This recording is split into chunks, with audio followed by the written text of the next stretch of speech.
Preguntas y respuestas sobre la Argentina que viene en ¿Por qué? ¿Por qué? Con Graciela Fernández Mejide en la 1110.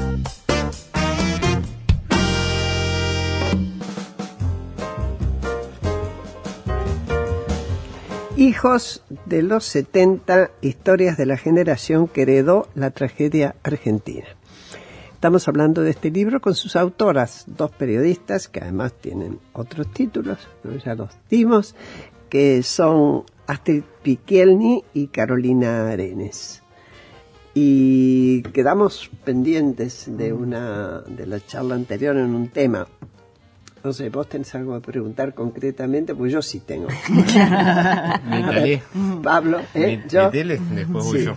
Hay, entre los testimonios, todos son conmovedores, vos te enganchás más, menos, desde lo racional y hasta de lo afectivo. Pero hay uno que a mí me pegó más fuerte, y es el hijo de un hombre de la gendarmería, que el padre, que pertenecía a un grupo de tareas, lo llevaba a él desde los 15 años a participar en la represión y le enseñó a tirar. Y este muchachito, cuando crece, llega a odiar a su padre. Sin embargo, y que corríjanme si me equivoco, solo puede dar su testimonio después que se mueren. No, en realidad se murió un tiempito después de haberlo entrevistado. Él ya se había presentado en la justicia. Estamos hablando de Luis Quijano, hijo de un gendarme que se llamaba Luis Alberto Cayetano Quijano.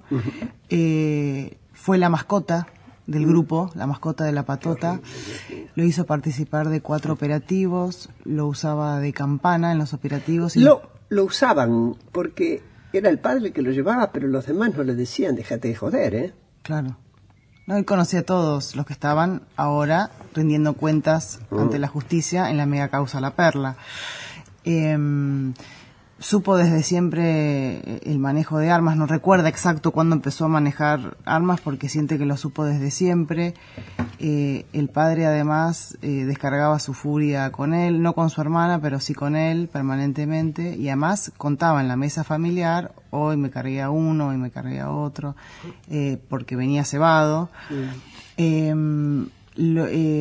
Por ejemplo, contaba los robos del padre porque han viajado en un auto robado, traían fuentes de plata, mucho de lo que él dijo. Lo que era el botín. Lo que era el botín, exactamente.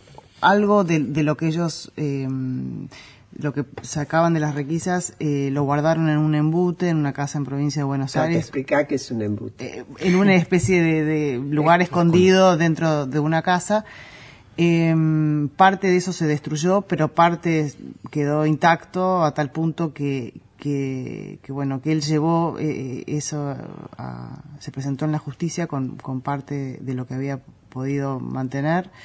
Se presentó ante la fiscal Graciela Filoniuk. Como todo esto estaba atravesado por una pelea con su padre y además con disputas en torno a la herencia, y en torno a bienes que habían sido adquiridos a través del saqueo también. Digo, estas son las complejidades de las historias.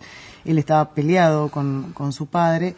Nosotros lo entrevistamos en el 2014 y él había presentado esto ante la justicia y no lo habían tenido demasiado en cuenta, ¿no? Porque le decían, bueno, usted está haciendo todo esto porque está disputándose la herencia.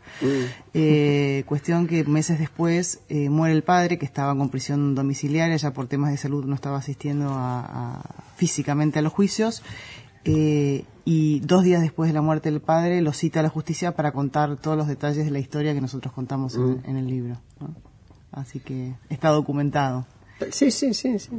Yo había interpretado que lo había podido hacer porque el padre estaba muerto. No, lo hizo antes, se mantuvo, estuvieron 7 años peleados, y la justicia lo cita a él en realidad muy poquito tiempo después de la muerte del padre. A mí me impactó uno de los relatos, del de Jaime Smart, hijo, cuando va al alegato de el padre Jaime Smart, que fue ministro de gobierno, ¿no?, de la provincia de Buenos Aires. Había una manifestación también de hijos y una chica que él recuerda hoy, Jaime, que debe tener 50 y pico de años. 53, 55, ¿no? Capaz. Sí. Que recuerda a una chica de unos 20 años. Que... De Hijos, la organización Exactamente. de hijos de desaparecidos. Exactamente. Y se acerca para poder, digamos, dialogar, y la chica, gritándole en la cara, le dice: no me toques, asesino, ¿no? ¿Cómo imaginan ustedes este posible diálogo entre generaciones? Porque ahí lo que no hubo fue diálogo. ¿Y qué se imaginan que puede llegar a aportar el libro de ustedes en ese sentido? ¿O qué aportó ya? ¿O qué aportó? Es difícil, ¿no? Así imaginar. Astrid contaba antes que hubo los mensajes que empiezan a circular, que nos escriben, que algunos quieren escucharse, conocerse, que algunos empiezan a pensar, bueno, sobre sus propios prejuicios. Mariano Pujadas pertenece a una familia que tuvo 5 víctimas, empezando por su tío, que es el mítico para la militancia, Mariano Pujadas, fundador de Montoneros en Córdoba, que es uno de los fusilados en Trelew. Luego, en el 75, ¿no? Exacto. Un comando Libertadores de América entra en la granja familiar, en donde vivían los abuelos. Encima, otro rulo dentro de esta historia, que se habían venido de la España franquista porque eran catalanes y eran republicanos. Escapando de esa situación, se vienen a la Argentina. En esa granja aparece un día un comando y Que era se como el lleva equivalente a la triple A, claro. en Córdoba. en Buenos Aires, sí. Y se lleva a los abuelos y a 2 tíos, ¿no? Al a padre. una tía y al padre. Y se los llevan en una camioneta, los matan, los tiran en un pozo y tiran dinamita dentro del pozo. Dinamita, sí. Se salva una de ellas porque quedó tapada con los cuerpos y zafó de morir así. Que le dejó secuelas y lesiones Sí. para siempre, y murió unos años después producto de las lesiones de ese atentado, ¿no? Y un detalle, en esa granja estaban también dos chicos de 11, 12 años y una bebita de 1 año y medio. Y uno de los miembros de la patota le dice: ¿y vos cuántos años tenés? 11. Bueno, hoy decidimos que los menores de 15 se salvan. Y estos chiquitos se quedaron encerrados en un Claro, baño. como si fueran Dios, además, Sí, ¿no? sí, sí. Hoy decidimos, Dios decide. Sí. Y Mariano Pujadas, con esa historia encima, esa es una historia a la que nos acercó Norma Morandini, que los conocía, y que a ella siempre le había conmovido mucho cómo Mariano, con esta historia, era un tipo tan amigable, tan vital, tan creativo, sí, realmente vital y alegre, te diría, o por lo menos con una disposición.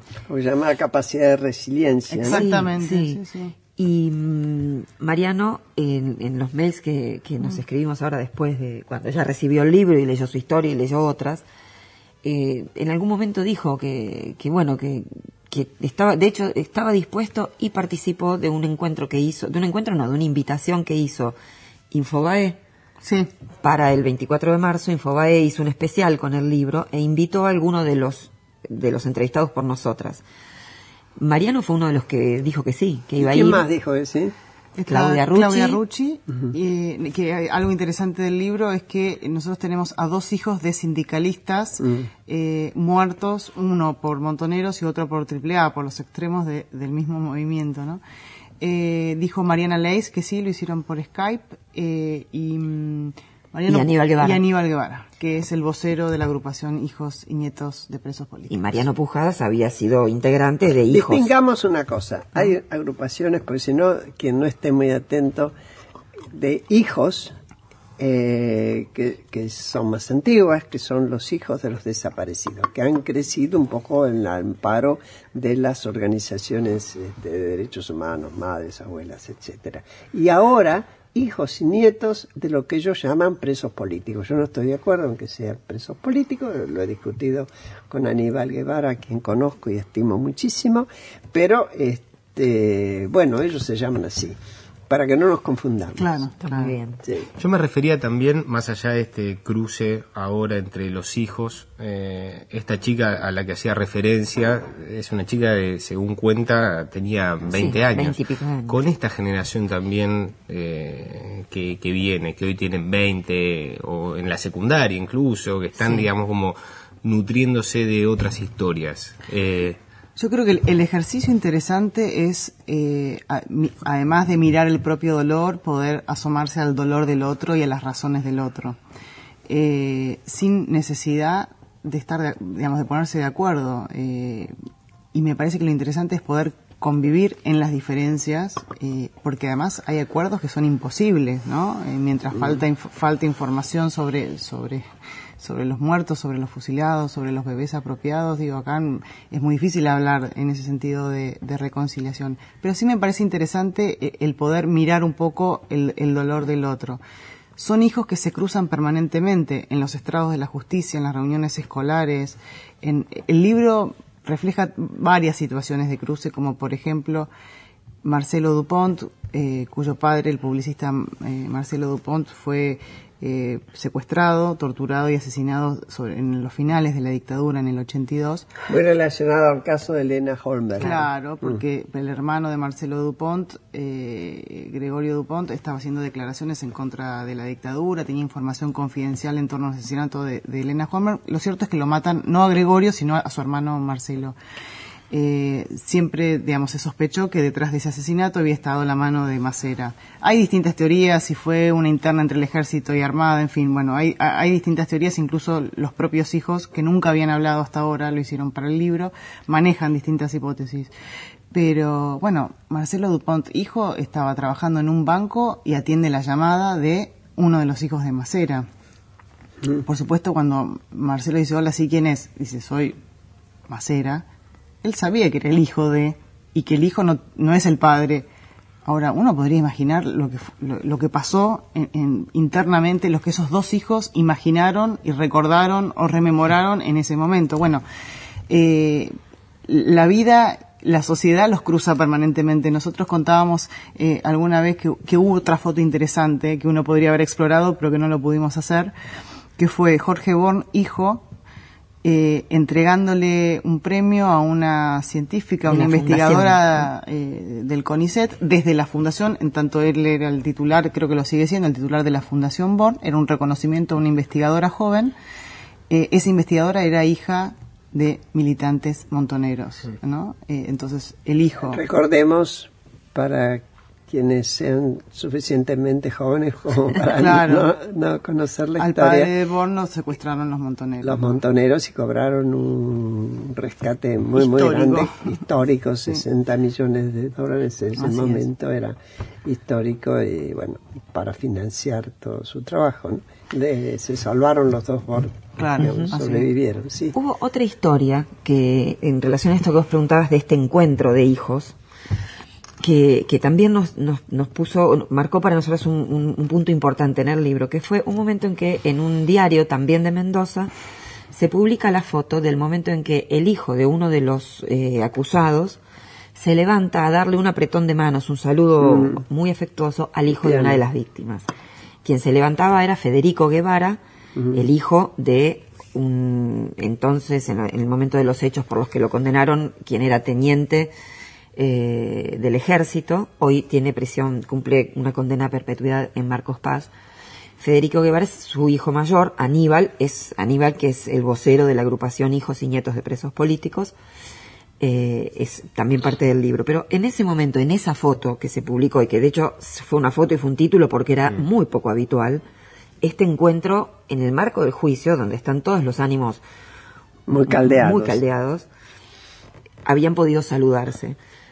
Y una de las cosas que Federico Guevara quiso agradecerle a Mariano Tripiana, el hijo de una víctima, fue que él nunca se había sumado a estos agravios, que nunca había coreado esta cosa tan insultante. Bueno, porque estos agravios tenían que ver con que en los juicios que se están haciendo ahora, a veces los familiares de los desaparecidos, aquellos que están nucleados por los organismos de derechos humanos, en algunos de esos juicios han llegado a insultar a los familiares de los juzgados, lo cual cuando no es controlado por el juez es muy mal manejo de lo que es la justicia, ¿no? Bueno, es que esa situación, estos hijos la han padecido muchísimo y esto es lo que Federico y los hermanos querían agradecerle a Mariano, que nunca se había enganchado en agredirlos.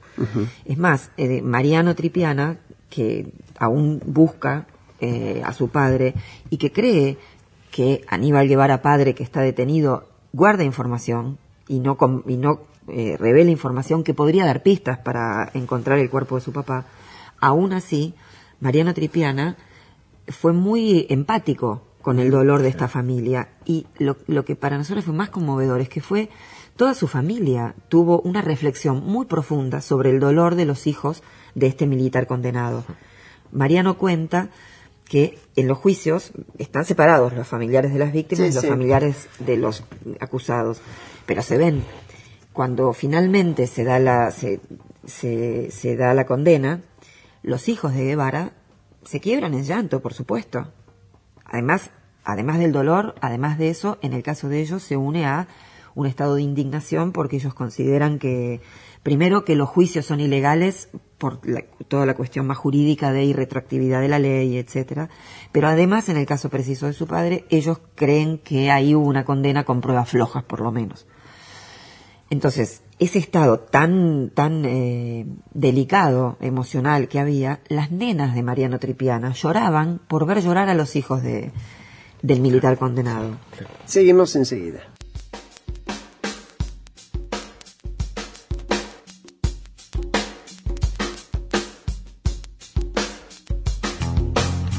Sobre la palma de mi lengua llevo el himno de mi corazón.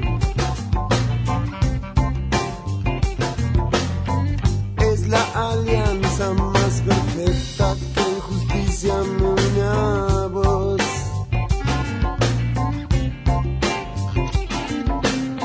La vida es un libro útil para aquel que quiere comprender. Tengo confianza en la balanza que inclina mi parecer.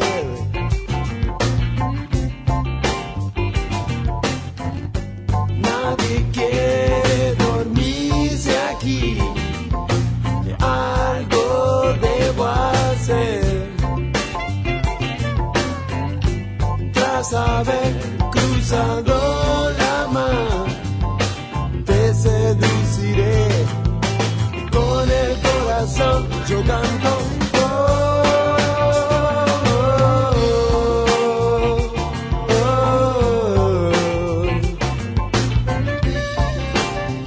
Yo canto.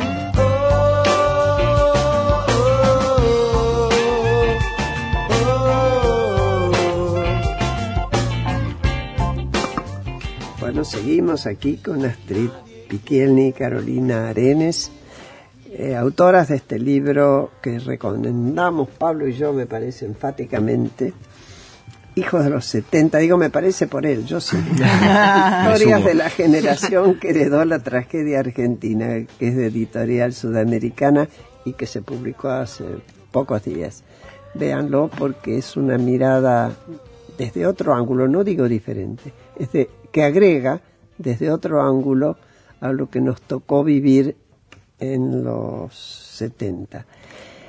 Cuando vos ahí hablabas, Carolina, de tu crecimiento en la visión, incluso tu de lo que había pasado y cómo se fue resolviendo, que si la CONADEP, que si el juicio, que después la detención, etcétera. La verdad es que Argentina hizo a una velocidad enorme lo que otros países han ido haciendo y con otra extensión poco a poco. Yo creo que esto se lo debemos a la derrota de Malvinas, donde los militares salieron sin poder poner condiciones. Al reanudarse los juicios, yo creo, estoy convencida, y los otros días leí una carta en La Nación de Luis Moreno Campo que va en la misma dirección, de que no se tuvo la habilidad de entrar en una etapa superadora, que hubiera sido esto que hoy se da como llamar la ley del arrepentido, llámenla como sea, pero en cada juicio, si el que está siendo procesado entregara información fidedigna y probable, una reducción de pena. Porque hoy por hoy se han hecho juicios desde el 2005, poco después de 2005 hasta ahora, Y la verdad, que algo nuevo, muy importante, no apareció.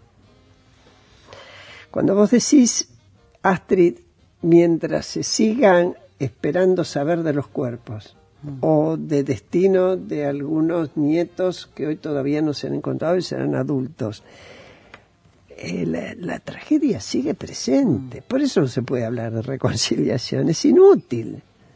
Bueno, ahí el hijo de Jaime Smart, que se llama Jaime Smart, cuenta, ¿no?, en el capítulo que el padre está recomendando que se deje información para que sea conocida a partir del 2040. Por lo tanto, esa información, en parte o en todo, se puede reconstruir.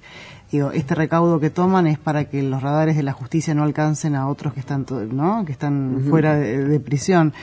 Entonces nosotros les preguntábamos, bueno, pero las madres, las abuelas están muriendo y los hijos necesitan saber dónde están sus padres. Bueno, evidentemente hay ahí también cuestiones internas y cuestiones jurídicas que los ha hecho decidir no hablar, digamos, ¿no? Claro.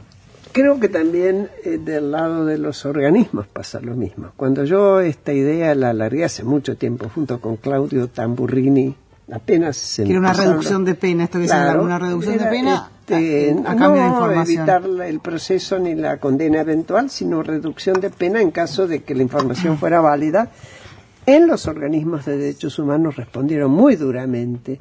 Yo creo que debería haber un pedido desde los propios organismos, porque la realidad, que es la frase que cita Moreno Campo de Víctor Heredia, cuando Víctor Heredia se duele y dice: mi mamá se murió sin poder saber, y lo siente como un dolor. Es que en pos de la justicia se ha pagado un precio en verdad. Exactamente. Es eso, yo creo, ¿no?, que a más justicia estricta, menos verdad. Por lo menos hasta ahora, ¿no? Y sobre este tema, ¿cómo fue recibido el libro en la familia militar, incluso, digamos, dentro de los militares que están condenados? Por ejemplo, Marcos Paz, ¿tuvieron alguna repercusión ustedes? ¿Conocen? No tenemos contacto así como para saber, salvo un intercambio así con Aníbal Guevara, que nos comentó algo en relación a la lectura que su papá había hecho del libro. ¿Qué lectura? ¿Qué dijo? Por lo menos que en cuanto al capítulo que hablaba de la historia de esa familia, claro, de ellos, le había gustado. No más que eso, o sea, bueno, es interesante, ¿no?, pensar. Ese capítulo dice muchísimas cosas, refleja la perspectiva de ellos, respeta esa perspectiva y trata incluso de dar cuenta de ciertos matices entre las voces de los hermanos, que esto es algo también muy interesante y es bastante común que ocurra, ¿no? Sí, pero está un poco invisibilizado. Por supuesto. Porque, primero, el tema es tan doloroso que en general, si los hermanos tienen variaciones de perspectiva, lo más común es que el que no está más alineado al discurso oficial de la familia sea el que esté más relegado en la entrevista pública, digamos. Claro. El hijo que tiene un convencimiento menor respecto a la verdad familiar y no habla tanto, no es el que asume la voz pública. Esto en el caso de situaciones de familias de militares, pero también en algunos casos de situación de hijos militantes, ¿no? O sea, hay hijos que reivindican, mi impresión es que, por un lado me parece que no todo se dice en una entrevista, y esto lo sabemos los periodistas. Uno quisiera que abran toda su verdad, toda la intimidad, y eso es imposible porque hacen bien, tienen algo para cuidar, que es el dolor de sus familiares, la historia, su propia sensibilidad. No es fácil. Hablar es una cosa, pero después leerte es un momento. Y bancarte los comentarios. Y los comentarios de los demás. Entonces, no siempre el que habla y es la voz pública revela toda la sensibilidad de una familia, revela la parte de la familia que está dispuesta a hablar. Y el que está en disidencia, muchas veces, elige el silencio para no generar más problemas. me perdí. No, de hecho también hubo grupos de hermanos que después finalmente no aceptaron dar la entrevista porque no querían elegir a un vocero cuando hay hermanos que tienen profundos Porque lo desacuerdos. representan diferente. No, Exactamente. la pregunta inicial es cómo lo había tomado, pero ustedes todavía no hay un chequeo de saberlo. Lo Van a que ir no hubo fue una sabiendo. desmentida, que es algo importante. O sea, hay Exactamente. 4 testimonios vinculados a la familia militar, digamos, y no ha habido desmentidas. Me parece que eso es... Que no es poco. No es poco, y tampoco acusaciones de que hubieran sido Manipuladas. malversadas las palabras, ¿no? Me parece que ahí... Bueno, Es importante. ya les dijimos, Pablo y yo, léanlo. El libro se llama Hijos de los 70, historias de la generación que heredó la tragedia argentina. Yo un poquito lo seguí mientras lo estaban haciendo cada tanto y me pareció importante en esto que muchos encaramos de que la verdad no es una sola, nadie es dueño de la verdad.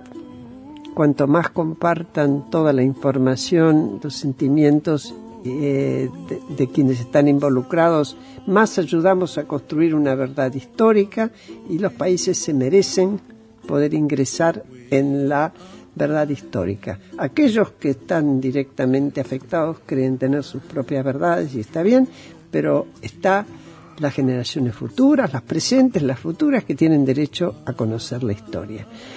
Los dejo. Hasta el próximo domingo. Sigan en la 1110. Hasta siempre. Bluebirds fly, and the dreams that you dream of, dreams